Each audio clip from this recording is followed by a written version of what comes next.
اپنے بیٹے کو وصیت میں لکھتا ہے، بیٹا چھوٹا تھا جب وہ شہید ہوا، اب تو شاید تھوڑا بڑا ہو گیا ہوگا، لیکن اس نے وصیت کی کہ جب بڑے ہو تب تم سمجھ سکو. تو ایک جملہ اس نے بڑا زبردست ہے اس کے اندر، کہتا ہے کہ بیٹا اپنے آپ کو اس قابل کرنا کہ خدا تمہارا خریدار ہو جائے، خدا تمہیں خرید لے. یعنی انسان اپنے آپ کو اس قابل کر دے کہ خدا بولے کہ ہاں یہ مجھے چاہیے، یہ میرے راستے کا ہے. اب جب خدا لے لے، اب پھر کچھ بھی آپ کو نہ بھی ملے تو کوئی فرق نہیں پڑتا کہ سب کچھ خدا کا ہے. دنیا خدا کی، آخرت خدا کی، کائنات خدا کی ہے. تو پہچانے اللہ کے ولی کو کہ وہ بھی خدا کا نمائندہ ہے. جو اس کی طرف جائے گا دنیا اسے کچھ نہیں کر سکتی. وہ اگر ظاہری دنیا میں مر بھی جاتا ہے تو وہ ہم فیہا خالدون کے لیے ہے، وہ ہمیشہ وہاں زندہ رہے گا. یہی کمال ہے عزیزان محترم. لوگوں نے یہ کمال دیکھا.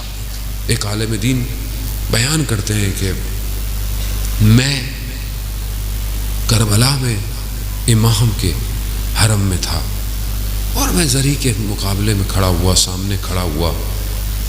میں نے ایک جوان کے مصائب پڑھے، وہ جوان جسے علی اکبر کہتے ہیں، میں نے اس کے مصائب پڑھے. کہا اچانک سے میں نے دیکھا کہ امام میرے سامنے حاضر ہو گئے اور امام ایک رومال سے اپنے آنسوؤں کو پوچھ رہے ہیں.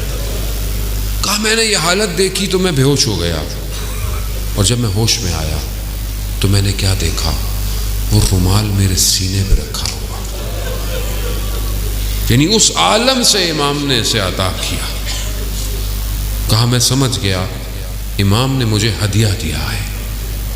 کہا میں وہ رومال لے کے گھر گیا، جہاں آیا تھا میں نے اس کے ٹکڑے ٹکڑے کر کے لوگوں میں بانٹے تبرکاً، اور ایک حصہ اپنے لیے رکھا اور اپنی زوجہ سے کہا کہ دیکھو اگر میں مر جاؤں تو اس کو میری قبر میں میری گردن کے ساتھ رکھ دینا، اور اگر تم مجھ سے پہلے چلی جاؤ تو یہ تمہیں میں دے دوں گا.